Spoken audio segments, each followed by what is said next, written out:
天高任鸟飞，南海大风吹。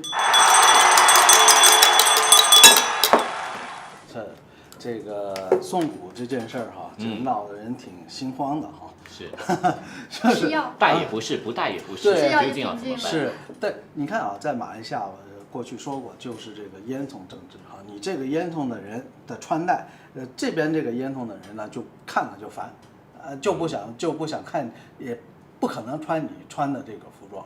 这是一个问题了，对吧？这当然也很难说了，就是我发现到就是当它变成一个时尚的时候，其实问题就不大。你刚刚说到这个带领带嘛，对不对？以前它可能有象征着一些可能战争啊什么这种来由都有，但是它变成一个时尚的时候就没问题了，大家都能戴。那马来装呢？其实是不是真的在马来西亚没人在穿呢？有好多华人在穿马来装，但没人说什么。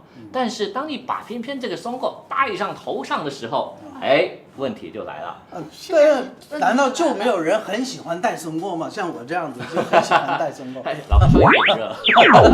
对，所以天气太热了，天气热。所以当你戴上头上的时候，为什么会有这个问题呢？可能在华人一个心态，我不懂，只是一个揣测。华人是不是有一种那种，尤其在马来西亚外来的人，就觉得说我不可以被人家漆到头上来啊？松垢代表的是一个民族的，那这个民族已经漆到我头上来了，那怎么办？OK，那我们这个阿贡啊。这国王啊，对，那谁骑到他头上去？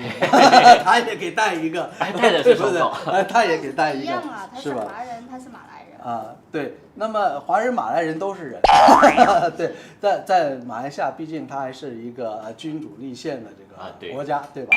所以有国王，有每个州有他的苏丹，苏丹他有皇宫，然后进皇宫要有一定的礼仪。那你要不要进皇宫呢？你要不要去做这个州的议员？要不要做这个国家的国会议员呢？如果你要做的话呢，你要遵守这个礼仪。那你要遵守这个礼仪呢，你就要穿上这些服装，戴上这些帽子。过去啊，我还记得行动党有一位这个州议员叫做魏宗贤的，他就是在宣誓的时候啊，他没戴帽，他不去，他就穿了一身的黑色的服装，他也不戴那个松垢，他也不穿官服，他就直接闯进去了。结果你猜怎么的？就被人给架出去了，就轰出去了，就给架出去了。我就这个写篇文章表扬他，我表扬他什么？我说勇敢。为什么？就敢于针对这个封建的这个制度抗争，说他是勇敢。可是现在这个勇敢的同志不见了，大家都不勇敢了，就妥协了，大家都不勇敢了，大家就开始就戴松垢，然后就是头巾也戴上啊。所以这个是不是民族义气消失了，不见了？华人也可以戴了。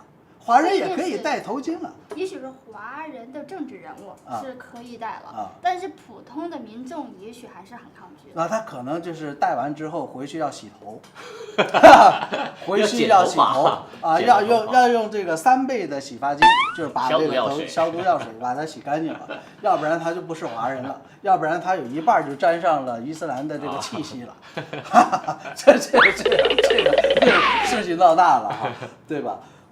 但是你看哈，其实任何的国家哈都有一些自己的文化上面的这个东西，对吧？你走出国门的时候，你说你是哪里人啊？你说是马来西亚人。但什么代表着你的马来西亚呢？我就跟你讲，我开大会，经常开这个国际大会的时候，人家一看台湾人一来到马来西亚，就跟大家说阿爸啊。然后最后还说声谢谢。这华人说，你看咱们都是龙的传人，炎黄子孙，你怎么讲起马来文了？人家不当你这个，人家当你是马来西亚人，讲马来西亚国语，人家跟你亲近，你还反感？你这个说的对到对，所有的这些歌手来马来西亚办演唱会，或者是总是外国人来到这边，他肯定有说上几句马来话，但奇怪，他们对象是华人，那干嘛说马来话呢？对，那这个确实也说的是，与其说你对所有的这种民族的东西那么反感哈，为什么不想想看，咱们拥抱这个国家的一个主流？对吧？我们国家的主流是这个马来文化，那我们为什么不能够拥抱马来文化？那我们国家的主流是伊斯兰文化，我们为什么不能拥抱伊斯兰文化？这没有关系啊，你还是有自己的文化，保留自己的文化，对自己的文化、自己的身份都可以。你是这么说了，你去拥抱啊，你去拥抱去吧，但是跟我也没有什么关系啦。我本身生活的也挺好啊，我华人社会我也吃的也很香，睡的也很香呢。我不带那个，我也不拥抱，我也生活的很好，为什么要拥抱它？我为什么要带？就是有的时候不得不要拥抱，就是我想做官了。我想做这个高级行政议员了，我想做这个州议员了。你宣誓，那时候我就要拥抱了。是。那个时候就是行动党也开大会，就是我们白天拥抱，晚上就拆爆。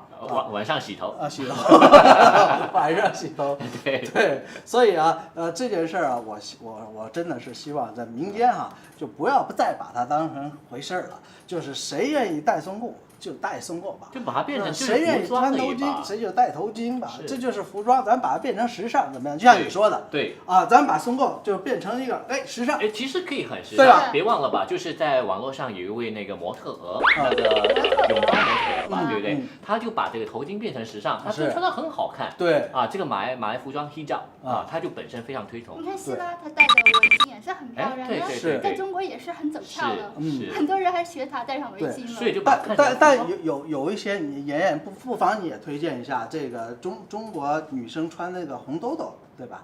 也把它变成这样时尚。什么红肚兜？肚兜。